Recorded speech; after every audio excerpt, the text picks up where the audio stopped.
Hello, everybody, and welcome back. We've got another episode of the Health Wealth podcast here for you. And I am joined once again by Barry, who's with us. We're going to be talking mainly about sleep today, something that's very important. So, Barry, how are you doing? And how's your sleep? Yeah, doing good, Ryan. Great to be back on, and yes, interesting topic today. Sleep is something I'm still trying to improve, and in terms of being consistent, um, just sometimes with such a busy lifestyle, and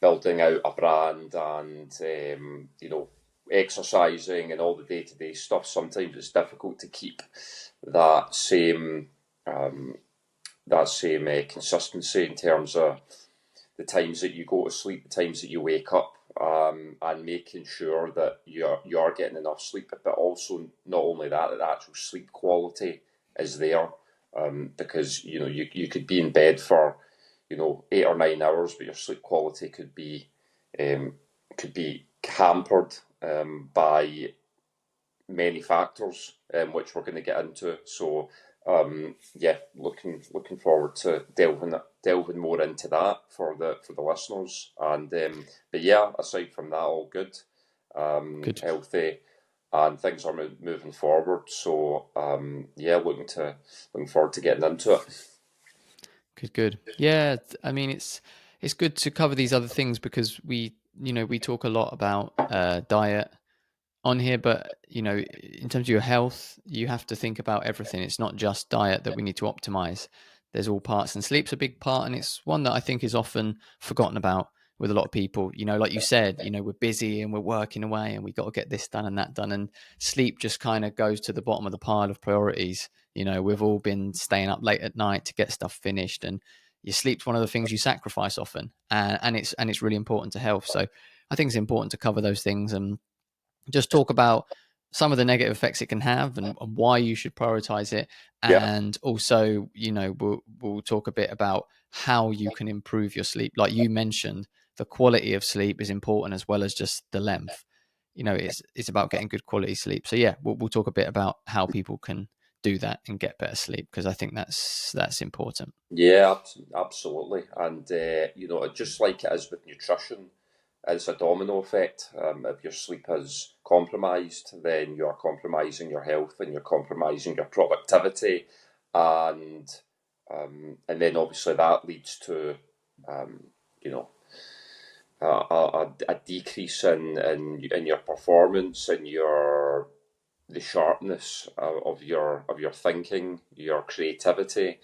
So there's many things that are at the end of that effect, Yeah, determining exactly. And what your sleep quality is. So that's why yeah. it's important. It's an important lifestyle aspect to get right. So hopefully some of this advice will help. Yeah, exactly. Because, like you said, it is a domino effect. And if you've been working hard getting your nutrition right, but then you don't concentrate on your sleep and your sleep's poor, you start to lose that motivation to keep your diet. When people are tired, that's when they go off piste and they start eating stuff they shouldn't, and their other things start falling apart, like you said, and then suddenly you're back to square one. So yeah, it's really important to stay on top of it For and keep sure. everything optimized. I know personally speaking that you know my nutrition is great all the time, and the only time that I will feel rough is I'll notice is when I've had a period of poor sleep and not been sleeping properly, whether that's through kids or up late working or stress, and that is the only time. And I'll feel it. You feel it physically, and the rest of the time, I'm fine. But you really do notice it, and yeah, so it's good to talk about and help people optimize. Course, if you are a parent, that's something that I think a lot of parents will struggle with, and hopefully, and that's a big factor, because so you want to be there as a parent, but um, your sleep is going to be compromised. So hopefully, some of these strategies will help. And I think we'll start with like some of the dangers of poor sleep, some of the health issues that can arise from that. Yeah. Yeah, yeah, yeah. I mean, a lot of them obviously are cognitive ones, but I mean, there's lots of physical too. But some of the cognitive ones are memory issues.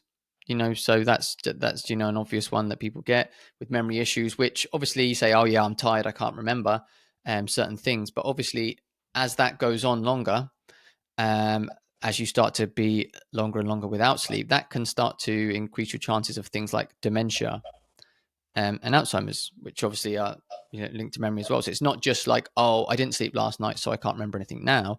You're actually damaging your brain's ability to remember things. Which what they found is that when we're sleeping, our brains are making these new connections between the neurons in our brain, which is us learning. So when you learn something in the day, you listen or you read or whatever, at nighttime is actually when your brain stores it.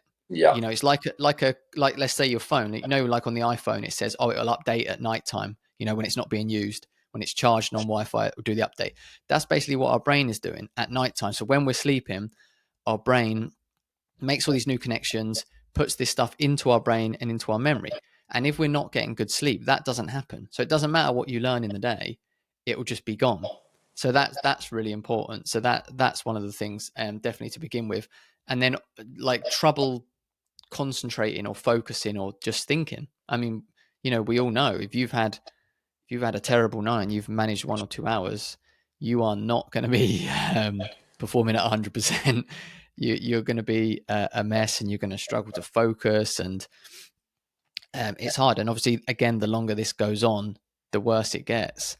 And one of the things that I found from looking into sleep is that sleep debt is something you can never get back. So some people think like, okay, I've had a couple late nights, I'll have a long sleep tomorrow night and get it back. But you can't get it back once that sleep's lost. So you need to be careful with it and you need to value it. Just sleeping 10 hours the next night does not undo all the damage you had from those nights of poor sleep. So don't think that, oh, I'll sleep more tomorrow, because it's not the same thing and you won't get it back. So try to definitely prioritize the sleep. um Other yeah, things are mood changes. We all know that. I mean, tired, grumpy goes together, like anything. So that's it. But again, these things are like small, like memory issues, like, yeah, just a one-off, but obviously that then builds up. Trouble concentrating on one day, you're like, it's okay. But if that starts to build up, and same with mood changes, grumpy one day because you're tired, fine. But if you start to be like that every day, that's going to actually start to affect your life, your relationships, and your quality of life and your happiness. So, these are things that you need to take into account, that we have to really optimize yeah, for these things. And another thing, now moving on to more physical things, is weakened immunity. So, again, if you're tired and run down, thing is, people say these things, but they don't actually stop and think. We say about when, oh, you get a cold, or you got saying, oh, you're tired and run down. And it's true. When we're sleeping, our body, that's when it does all the work on our immune system. It produces all the new antibodies and refreshes it, and gets it ready to go, ready to fight whatever it needs to. And when we're not having that sleep, and we're not having that rest, we're not able to do that. And our immune system's compromised. And then we're picking up this little cold and this little bug and this little virus because we're tired and run down. And if we'd just slept properly, like nothing else different, just proper sleep, we probably wouldn't have even come down with that. So it makes a really, really a really big difference. yeah, Um, yeah, then I guess, again, on physical things, things like high blood pressure, yeah, it will cause as well, because we've got raised cortisol, which again we can talk about cortisol a bit later because that's kind of quite important. Raises your risk of things like diabetes as well, because we have, when you've had I think they did this crazy experiment where they tested, and I think it was reasonably young people, just young, reasonably healthy people, and they tested them. They had two groups. One of them had a good night's sleep. The other one was restricted to like, I think they had a couple hours less sleep. And then in the morning, they gave them something to eat and tested their blood glucose response. And it was wildly different. Just a couple hours sleep a night lost, they had a wildly different blood glucose response. So there again, you if that's go. every night, Hmm. Yeah, that's raising your chance of things like diabetes. And then obviously weight gain, that's linked to that. If you're not controlling your blood glucose, then you've got higher insulin levels to try and bring it down. Weight gain goes up. Plus, we're probably not eating well if we're not sleeping well. Um, raises risk of heart disease as well. All of these things playing together. Low sex drive as well affects our hormones. Poor balance as well. Even just, obviously our balance, just walking around in our general things, and obviously low testosterone in men. So men who are suffering, as a lot of men are nowadays, with low testosterone. One of the things that you can do to try to reverse that is optimize your sleep, because it makes a big difference, and that's somewhere you can start. There's a lot of natural ways you can optimize testosterone. See a lot of guys nowadays just jumping straight to TRT, to testosterone replacement therapy, and it's not the way to go, because once you go on it, there's no coming off it, and there's a lot of natural things you can do to optimize it first. Which maybe we'll talk about that another time. But yeah, there's some of the kind of the main dangers you have of sleep. I don't know if you have any more to add on to that. Yeah, well, that's just sort of delving into a couple of them. I mean, that's the TRT thing. You know, that is what once you decide and you go on that, and you sort of begin and go deeper into that process, it's very difficult to actually come off it, and it's Mm. much better to try and resolve the problem through natural means. And one of those means is making sure your sleep is of good quality, you're getting enough, it's consistent, and you're doing the things um, around that before you go to sleep, all the right things to prepare your body to actually have good quality sleep. Which we'll get into, but yeah, that is a big problem, and low testosterone, in men is that is a big problem now, and um, not getting enough sleep or not getting good quality sleep is one of those factors, Yeah. especially. And just from personal experience as a former athlete, high level athlete, we had, sleep was very, very important. And, otherwise, the next day you don't have that energy, you don't have that mental sharpness, that high level cognitive function that you need to perform and to train. So it's actually, not getting good quality sleep was actually, quite dangerous for somebody like myself, Yeah. because you cannot go and train high level gymnastics or compete when you're sleep deprived. So that was something that was a big focus, personally speaking. And you do feel it, especially if the training's in the morning, and you're getting warmed up with the others, and you've got to get your body ready for physical impact. You've got to get your reaction sharp, and you've got to be aware at all times. That's awareness is something that's crucial in gymnastics. So that all a big part of that was making sure that our sleep quality was good.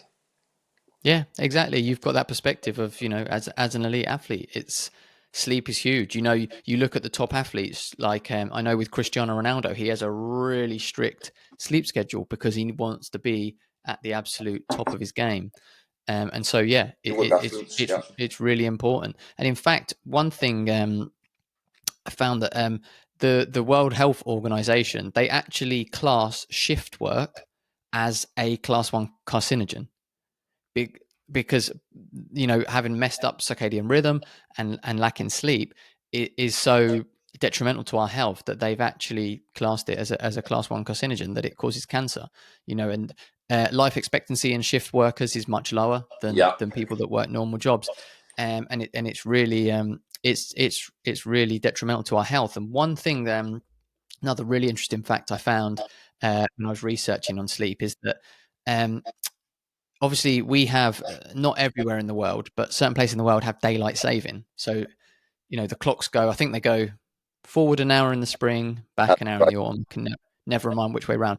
But I think in the spring, when it goes forward and we lose an hour, the next day there's a 24% increase in heart attacks from the average. And in the autumn, when they go back and we get an hour extra sleep, it's the reverse. It goes down. So that shows you how important sleep is for our health. That's just a crazy stat that I found. That is, and I don't think any. I mean, I certainly wasn't aware of that. But it really that really does have an effect. I mean, I've never liked the 1 hour go forward and go back thing anyway. I just think it's kind of pointless. But obviously, some people in the moment, I think that it's a good thing. But amazing that the effect that that has, even just 1 hour, um, Mm, on yeah. your immune system and the your heart health and just all your all your body functions. It's that's quite something. Yeah. Yeah, no, it's crazy. And I mean the effect it has on everything, because we talked about diet, and obviously I said before about how, when people are tired, that's often when they'll fall off their eating and they'll eat other stuff.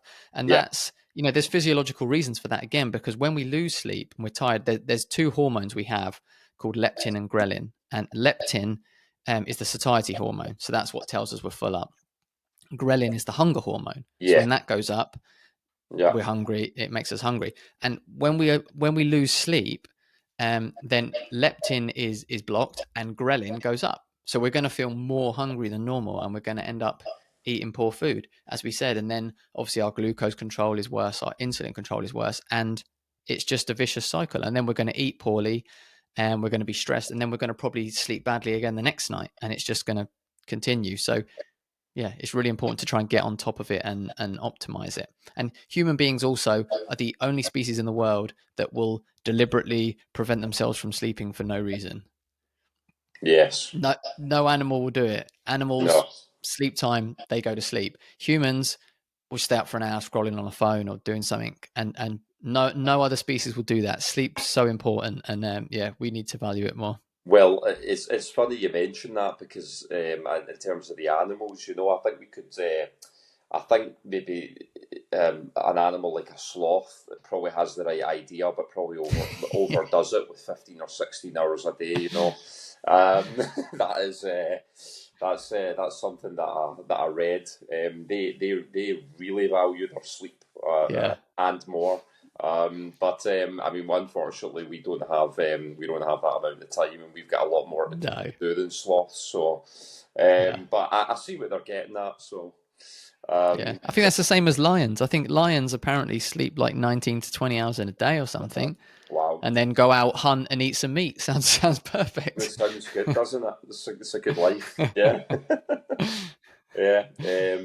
And then what is just what you said about the domino effect of poor sleep and feeling tired and automatically going for foods and high in glucose and high in sugar. You see so many people piling into Greg's to get their coffee and that sugar rush, that donut and everything, just to give them that boost. And they're actually just digging an even bigger hole for themselves. It's Yeah, unbelievable yeah, to think that that they think that's a solution. I mean, it's diabolical, and quite desperate actually, yeah, because people they don't need to do that. I know it all sounds great at the time, but they will have that sugar dump in a couple hours and start to feel really lethargic. It just messes up their whole day, and some of that is obviously caused by not getting enough sleep or getting poor quality sleep. yeah.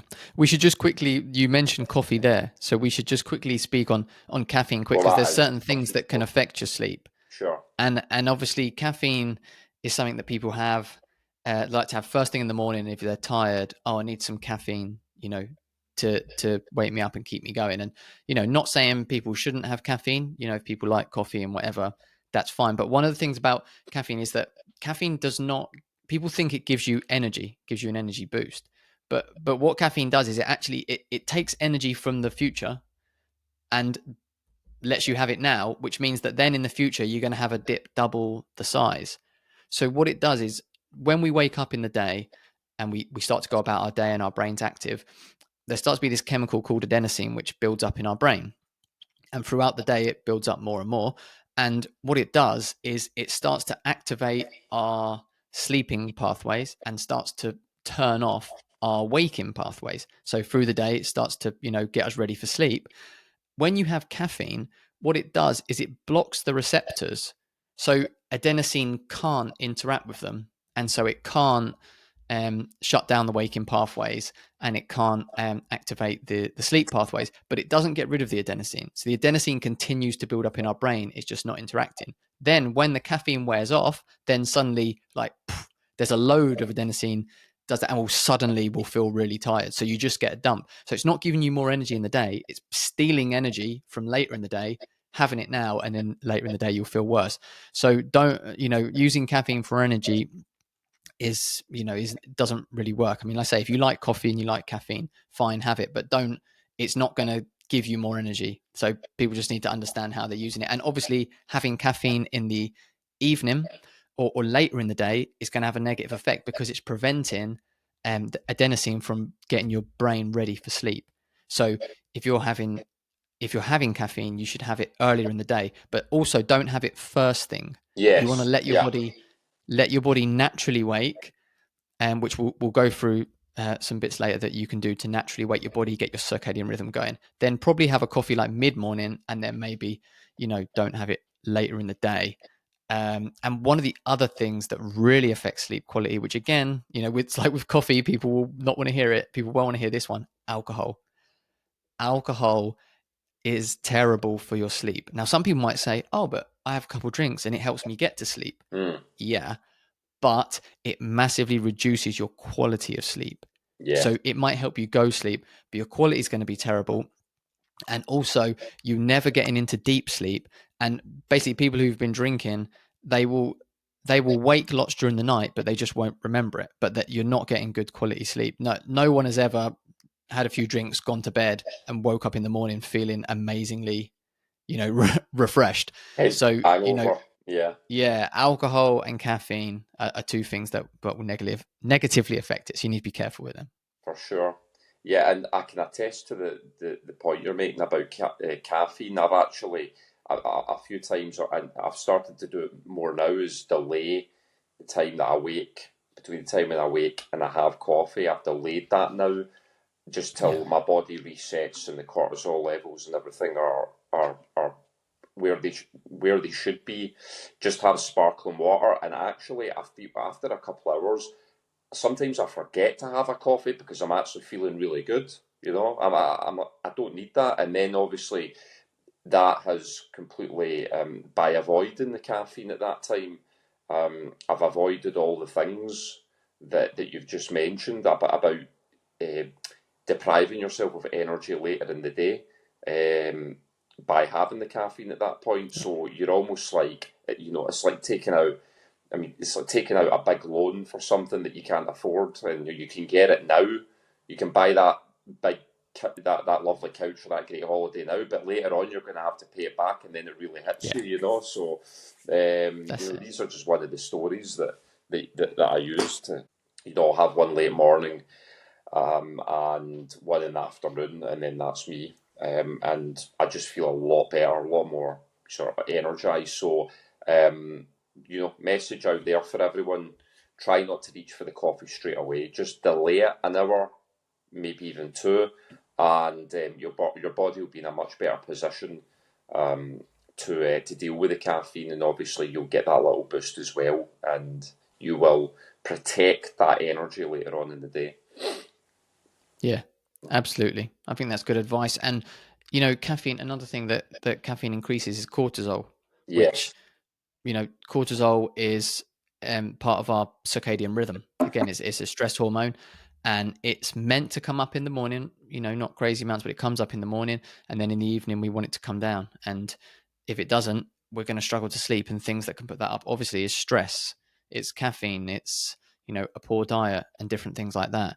And if we don't have them and we don't control our cortisol levels, then we're going to find it hard to sleep. And then it also has negative effects on our general health in terms of cortisol, because it's the fight or flight hormone. So cortisol is a stress hormone, and it does certain things in your body to make you ready to be able to run away or whatever. It increases your heart rate, it spikes your blood sugar, basically gets you Yes. ready to jump into action. But obviously at bedtime you don't want that.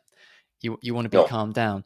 So yeah, that's something that we need to be aware of, and that's why things like caffeine, again, eating late at night and eating sugary foods late at night, in the evening, all these kind of things, and stressful, being on our phones and things like that, are all going to raise our cortisol, and we don't want that in the evening. Cortisol up in the morning, say, is fine. It's getting your body ready for the day, but in the evening we want it down and nice and low. So yeah, we need to be careful of those things that we're doing in the evening. for sure. Yeah. And in terms of how the circadian rhythm and cortisol actually work together, Yeah, yeah, how yeah, they're definitely. actually connected. That's it. It's all part of the same thing. These hormones and everything that we do. Like we say, get up in the morning and get the light in our eyes, and then obviously you've got like the adenosine also is part of our circadian rhythm, because it's starting to shut us down. So we have all these processes that work in tandem with our circadian rhythm and have our body waking up and getting ready for sleep at the right time. And if we can do all the things that we naturally should be doing, and we can allow everything to work perfectly with our circadian rhythm, we're going to get good quality sleep, and also we're going to perform better during the day. For But sure. a lot of people, they've got everything confused, and they're blocking the adenosine with the caffeine, and they've got cortisol raised because they're stressed and they're staying up really late, and everything's not aligned, and our body's all over the place. It doesn't know what's going on, and it's not able to do anything that it's meant to do overnight, and that's why we end up in such a mess. Yeah. And would you say that cortisol production, at what point that reaches, in the day that reaches its lowest point? Is it normally around midnight, would you say? Yeah, I think it's around midnight. It kind of goes down, and then I think it kind of peaks the high around 9 a.m. So a bit just after we've woken up, Yeah, it kind of peak, and then it should gradually come down again throughout the day to that, like we say, that lowest point around midnight, and then from midnight it kind of gradually goes up. Yeah, it should peak just a bit after we wake up. You get that peak in cortisol, and you also get what's called the dawn phenomenon, where your blood glucose will slightly rise as well, which is again just your body getting you ready for the day. So if you're in tune with your circadian rhythm, those things will just happen naturally like that. yeah. So you're at the point that your cortisol, when you wake up, is at its highest. That's the point that you really want to avoid caffeine, isn't it? That's the thing. Your cortisol's already up, so you don't want to then push it up even more. You want to, wait a bit longer. Just let your body has these processes that it does first thing in the morning, gets you ready for the day. You kind of want to, if you're going to have caffeine, let your body get ready for the day and get into the day first, and then you can have your caffeine then afterwards. But don't disrupt that morning, because again, we'll get into this when we talk about some tips for better sleep, but your morning routine really affects your nighttime routine and your sleep quality. They all link together. So if you mess up your morning, you're more likely to then have poorer sleep quality. For sure. And one of the other factors that affects it is sleep quality is a feeling stressed, or perhaps a Mhm. traumatic event as well. Yeah, We can touch on that a little bit as well, because that's something that obviously many people will experience at some point in their life. yeah, yeah, absolutely. Stress. So people who've been in a traumatic situation or had a traumatic experience, they will have raised cortisol levels, and they can last for a long time. That's not just like a one-off thing. It can be for a long time, and that's going to affect their sleep quality and their health overall. There's been research on, I think, like people um, from an earthquake. There's done from people who've experienced bad ongoing racism and things like that, and that all affects your cortisol and your stress. It's essentially from any stress that you get in life increases your cortisol. So whatever that comes from, a traumatic experience, just stressful situations, abuse, and different things like that, and it causes raised cortisol, which there are many other health issues come from that, but one of the main ones that we're talking about today is the sleep, the poor sleep. If you've got high cortisol levels, you're really going to struggle to get good quality sleep. Yeah, for sure. And obviously you hear stories of people who have been involved in a war situation, and they've Yeah, been in that situation, how they struggle with their sleep, PST and things like that. So yeah, it's it's something that is really serious, and obviously it's important to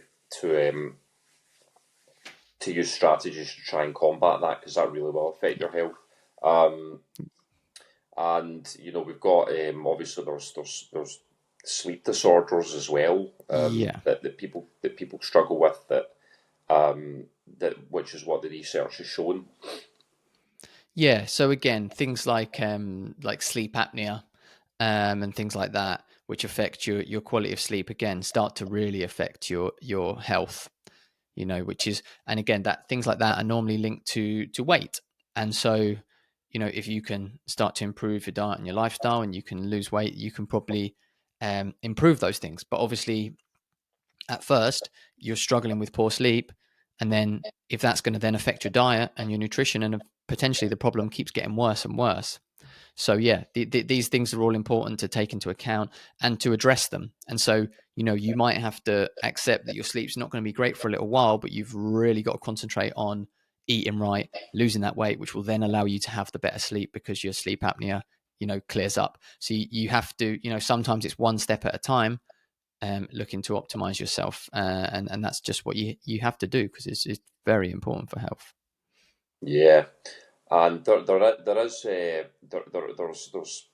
three stages of sleep, of the sleep cycle as well, that I think is quite important to touch on. In terms of what your body is experiencing and what it's doing during the time when you start to sleep to when you wake up. Yeah, so you go through sleep cycles throughout the night.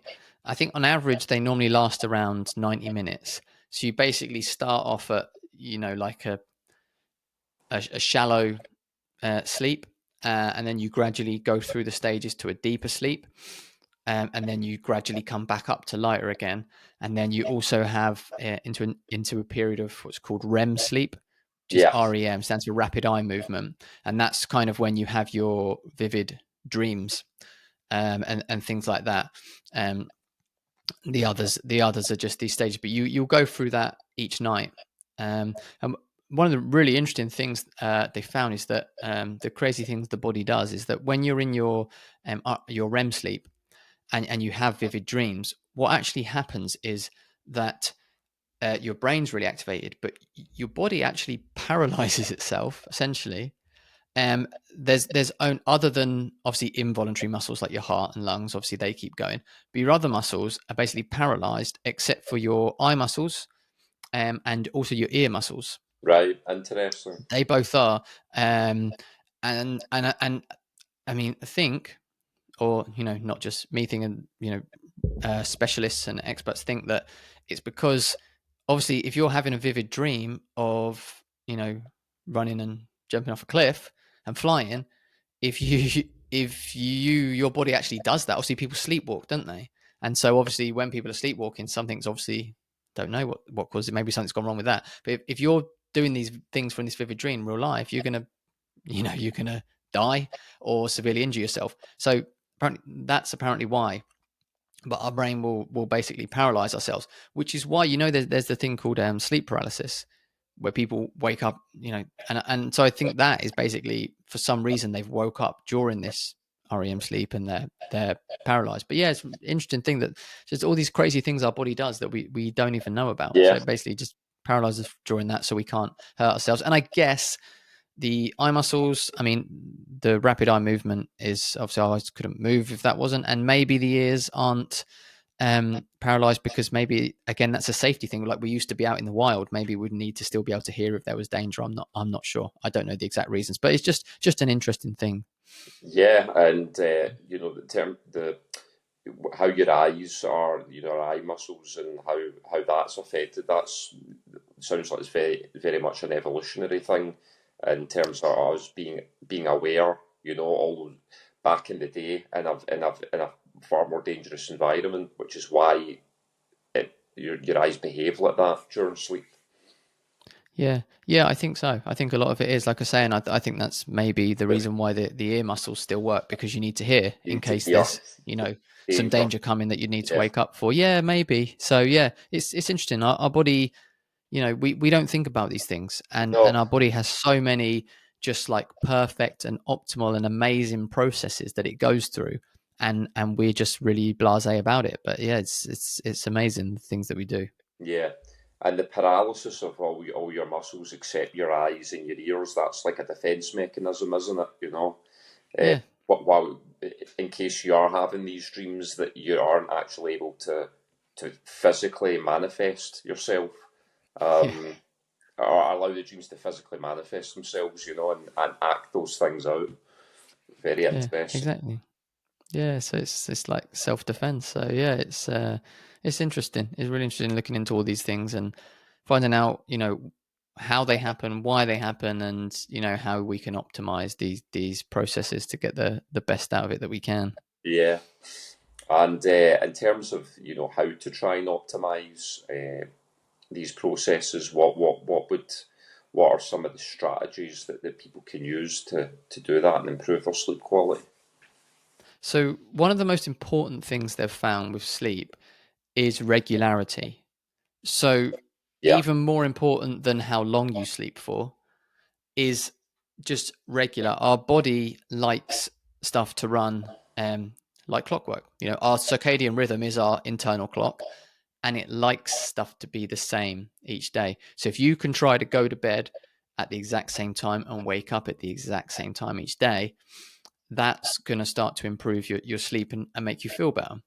And most people nowadays, and I'm guilty of this myself. We're erratic. Like a couple of nights, we'll be like, oh yeah, I'm going to go to bed early, in bed by 10 and whatever. And then other nights, you're up working till half 12, 1 o'clock, and that's not good at all. So you need to try and have a set bedtime and wake time. Some people just think bedtime and just wake up whenever. You want to sleep and wake at the same time. So you can set an alarm if you naturally wake up. Perfect. You can set an alarm, but don't snooze your alarm because yeah, that's a big problem. I think I'm each guilty firstly myself. you yeah firstly you feel rubbish when you keep snoozing, but secondly what your alarm going off is actually a big stress on your body. um it will set off your stress response, raise your heart rate and everything else, so you don't want that going off every 10 minutes in the morning and having that effect on your body. As soon as your alarm goes off, get out of bed. The thing I like to say people is, once your alarm goes off, get out of bed and do not physically get back into bed, because in the morning it's so easy just to roll over and go back to sleep or go. So just don't allow yourself to get in your bed once you're up. Alarm goes Yeah, off, turn it off, up, out, and then I'm not in my bed again until it's time to sleep. That's kind of a good way to approach that, I think. and just on that, as long as you know that you've got your enough, 8 hours, regardless of how sleepy or tired you might feel, as long as you've got your 8 hours, when you get out of bed, that will pass. The tiredness will pass because you've already you banked that 8 hours or whatever. So even though you're feeling rubbish in the moment, that's just temporary. And getting out of Yeah. bed and exposing yourself to daylight will help sort of banish that state of mind. Exactly, and that's another one of the tips is will get rid of the tiredness and help with your sleep cycle is get sunlight, get natural light in your eyes as soon as you can do. And again, that just wakes your body up. So that, okay, you're tired at first, but get out, you get some sunlight, you can get it in your eyes and on your skin. Perfect. It just lets your body know, okay, it's morning, let's get the body moving, and wake it up. And also, if you can get outside and get some fresh air, that's perfect. And another thing that can actually activate the same responses in your body is exercise first thing in the morning. So that's Yeah, another reason that exercise in the morning is perfect. That gives you an energy boost that will last the rest of the day. So it's not like coffee. With caffeine, you're stealing energy from the future. You've got to pay it back. With exercise, you're actually increasing the amount of energy you have for the day. So exercise in the morning is brilliant. Sunlight in the eyes first thing. Um, when you're getting up, and don't get back into bed. They're all things that can really help in terms of your morning. sure. And then when you're looking at things that can help for your bedtime routine, your evening, it's so temperature is a big one. If you can Yeah, keep your room nice and cool around 18 degrees Celsius is the optimal temperature. If you can try and keep it around that, and very dark, dark as possible, and quiet too, if you can do. And obviously things like screens and blue light, we want to reduce that. So if you can have no screens in your bedroom, that's perfect. You want to stop using screens at least an hour before you're going to go sleep, and if you're using screens in the evening after the sun's gone down, you should really use blue light blocking glasses, Hmm. or something like that, because that blue light is telling your brain that it's daytime, and so it's not preparing itself for sleep. So once the sun goes down, naturally, as natural humans, when we used to live outside, as soon as the sun goes down, okay, our brain's now being told we're getting ready to sleep soon. But Yeah, now the sun goes down and we're pouring this blue light in, and our brain's like, no, it's still daytime. So yeah, blue light blocking glasses is good, and avoid blue light. And don't exercise in the evening. If yeah, you're gonna, if you have to exercise evening, like say after work, if it's your schedule, do it as soon as you can after. At least give yourself at least 3-4 hours before bed, from exercising if possible, and don't eat just before bed. Um, this is more pertinent for if you're eating high carb meals and processed food and things like that. Definitely give yourself a few hours. If you're eating with zero carb, with just protein and fats, personally, I've not found that negatively affect my sleep when eating late. I've found it to be fine. But for the majority of people with what they're eating, don't eat close to bedtime. Again, give yourself at least 2-3 hours yeah. before bed from eating, and so that's going to help you. So if someone's coming in late and they don't have, they don't have a lot of time, they haven't eaten, they don't have a lot of time between now and bedtime, maybe having something like high in protein and fat, like a steak, even though it's reasonably close to bedtime, it's not going to affect them really in a negative way because of how the body processes it, as opposed to having like a big bowl of pasta or something. Exactly, yeah, because it's not going to, it's not spiking your glucose, and it's Yeah, not spiking your insulin, and it's not spiking your cortisol. So it's not as bad. I mean, it's probably, most people will probably want to leave a bit of a gap eating before bed, but just, sure, yeah, personally, and speaking to other people, they've found that when eating, just a zero carb meal, it doesn't seem to affect sleep quality. So yeah, if it was someone who could only eat late, I would advise them to maybe try and keep carbs out of that meal. Even if they want to eat carbs, eat them earlier other on, meals earlier in the day, earlier and in the and day, then don't eat them then, so it doesn't affect their sleep. Yeah, sure, or they could even implement some intermittent fasting and eat their food early. Obviously, with intermittent fasting, a lot of people skip breakfast. But what you could do instead is eat breakfast, eat lunch, and just skip dinner if it's going to be so close to bedtime, and kind of do your intermittent fasting the other way around. That would help sleep quality as well. yeah, because when they wake up, they're going to have breakfast anyway. They're not waiting too long before getting some food back into their system. So Yeah, it's whatever the lifestyle and the schedule, I suppose, that people have. But yeah, regardless of that, I'm very big on morning exercise. yeah, Standard 25 push-ups straight away. Even if I'm going to work out 10 minutes later, the 25 push-ups is it just it's brilliant. It's magical. It just yeah, gets your blood pumping. It just wakes you up. I would recommend that even more than a cold shower. I know that also has benefits. But when when you wake up, and you're sort of in that groggy zone, just getting a little bit of exercise or some stretching as well, I found a couple of minutes, it changes your state dramatically. That's what I found. And then if you are going to go to the gym in the morning or you are going to do a workout, give yourself five minutes or so to get ready and then go and do that. But I just find the 25 push-ups first thing that you do makes a big difference. yeah. That's it. If you get up and straight away, just a bit of exercise out, then that's it. Your body's set. You, as you said, the blood's pumping round. You're woken up. Your body's getting everything and doing all the processes it needs to in the morning, and you're off. So Yeah, it's perfect. And like you say, you feel much better doing it. yeah. It's That banking energy. yeah, days I exercise in the morning, I'll feel better and more energized than days that I don't. Yeah, you feel the difference. Would you say that if you're obviously drinking anything sugary is really ill advised before bed, but even if it's just water, would you say that even though it's just water, try and make that, give yourself an hour between that and going to bed, just so that you're not up in the middle of the night? Is that something that plays a part as well Yeah. with your? Yeah. So again, yeah, you don't want to, especially, as people get older, waking up in the night for the toilet becomes a more common occurrence. And obviously, we don't want to be interrupting our sleep. So yeah, stop drinking don't drink loads in the evening. As you say, try and stop maybe an hour before you go to bed. But even before that, try and get most of your fluids in the day and don't drink too much in the evening. Evening? Try and kind of gradually bring it down. I think I can't remember if it's 12 or 16, but I think either I think it's 12 hours from waking. So 12 hours from when you wake is when you want to have most of your drinking done by.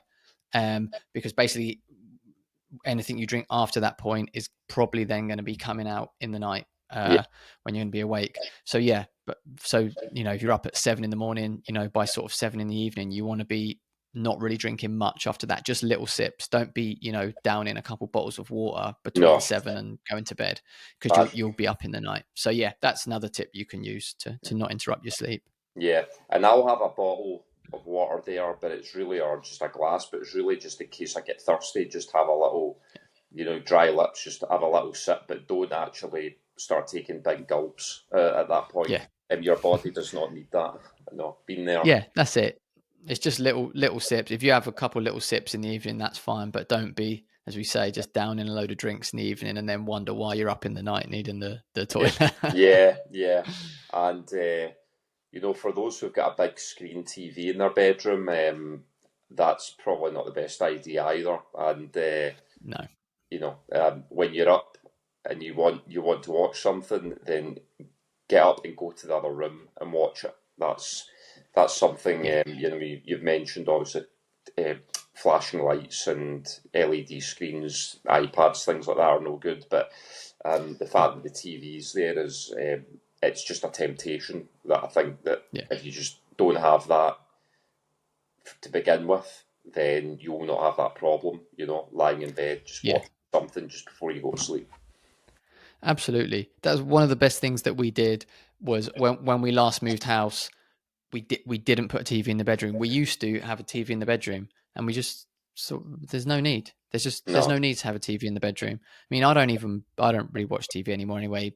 yeah, My wife watches some, and she watches some things on the iPad. I'm like, there's no need, because another thing you want to do is you don't want to do things like watching TV or any other activities in your bed. What you want to try and do is have your bed is only for sleep, so that when you go to bed, your body, your brain knows, okay, we're going to sleep. If you're in your bed all day watching telly and playing on your phone and doing other things, then your body doesn't. You get in bed, your body's like, okay, are we watching telly? Are we sleeping? What are we doing? yeah. So yeah, like you said, removing the telly from the bedroom is a great idea, and try to basically only go in your bed to sleep, and Okay. then your body is going to associate that with sleep. With sleep, So it that's starts to shut that's another thing people. down at that point. Yeah, Yeah, yeah. Well, what that's would you it. Yeah, what would you say about reading? Like, not actually reading off an iPad, but reading a book. So there's no like yeah. I black mean, and whites, but sometimes that, although that helps you, that does help me relax. At the same time, it's stimulating my creativity a little bit, my imagination, which might have, depending on what you're reading. I've always been. I'm not quite sure about that one. Interested to hear your thoughts. yeah. So things you can do in the evening are things which will be relaxing your brain and shutting it down, and things like reading, meditating, Yeah, listening to some music. I mean, maybe not sort of hard rock, but listening to some general music, maybe an audiobook. I mean, listen to a podcast, even listen to this podcast. Or hopefully we don't just send you to sleep though. But yeah, things like that are fine, because they're just, you can relax. Reading a book is relaxing. You can yeah, just relax, shut off, and listen to some music and prepare yourself for sleep. So yeah, those kind of things are fine. It's the being on the screens is what we don't really want to do in that last period before bed. And also, even things like a hot bath or a hot shower are good in the evening. Yeah, Cold showers, like we said, benefits more in the morning. In the evening, a nice hot shower or a hot bath, because what it does is then, because you're exposed to that heat, your body then brings down your core temperature, which is what we want to happen at night for us to sleep. So they can be beneficial as well. sure. Yeah, when it was absolutely freezing here, I had a couple of warm baths, and you just, when you finish, you're flaked out. You just flake out. It's brilliant. And I can definitely attest to that. And obviously, the opposite of the morning, you want to try and get your body, you shot your body into, movement, into action, which is why a cooler shower Yeah, would be more beneficial. yeah, definitely. Yeah, absolutely. That's right. Yeah, I mean, I think that mostly covers most of the things on sleep for Y- people. Yeah, yeah, The basics of what's the dangers of poor sleep, and the things that happen in our body, and hopefully people find the tips on how to get better sleep useful as well. yeah. Well, I would definitely encourage everyone to take that information and find out what's best for them. Um, and try and implement some of these things, and see, try and determine whether the how that improves and how much that improves. It will improve your quality of sleep, but just try and implement them slowly into your schedule. Find the ones that's best for you. If you are someone that likes to prefer to listen to something as opposed to reading, listen to something relaxing, meditate at night time, something like that. Or read a book. Put your phone away an hour before, have a cut-off point before you go to bed. Just take these strategies, whatever works best for you, and implement them, and you will see a big difference. Yeah, absolutely. And like you said, just a gradual thing. Just keep trying new things, and you will start to see it improve, as you said. And like with everything we say, it's making it fit to your schedule, and something that's going to work for you, because these are all lifestyle changes, which you want to be able to do long term. So like you said, asking about someone who gets in late and when they can eat, and what foods they could eat to not disrupt their sleep. So it's all just finding what works for you. And yeah, hopefully people have found it helpful. And I think that'll pretty much do us for this week. A pleasure talking again, Barry. I hope you've enjoyed it. Yeah, very much. Great. It was a really interesting subject, and um, obviously it's something that we all have to do. We all have to sleep. This affects Yeah, everybody, regardless of your lifestyle, of where you are nutritionally, what your goals are. This is something as humans that we have to do. So I think everyone will find this really interesting. It was great to get into it, and hopefully some of the stories that we share can you can relate to that, and take the strategies, and implement them. So yeah, it's been great. It's been a pleasure. absolutely. Yeah, and I think we'll have to do a whole separate episode just for parents, because sleep for them is completely different. So Well, yeah, that would be I think that would be a good idea, for sure. yeah, Maybe get a maybe we can get a couple of other parents on the show as well. I think yeah. to share their experiences, because that is a whole different ball game, isn't it? Yeah, yeah, it is. And you're technically, as a parent, when your kid's waking up in the night, you're actually technically be classed as a shift worker. I think Yeah. you're classed as a shift worker if you're awake for, I think, a certain amount of hours between 10 and 4 or something like that. So as a parent, you basically are a shift worker. So yeah, it's not easy. So yeah, we should definitely do one specifically for that. You're a contracted shift worker for those first couple of That's years, it. aren't you? And then the contract expires, Yeah, hopefully, and you're back to yeah. No normal. days off But either. I think that, yeah, I'm sure I'll see that, I mean, I can imagine it's not easy. So I think getting another episode on that specifically will be helpful to a lot of the parents out there. Yeah. Yeah, definitely. Yeah.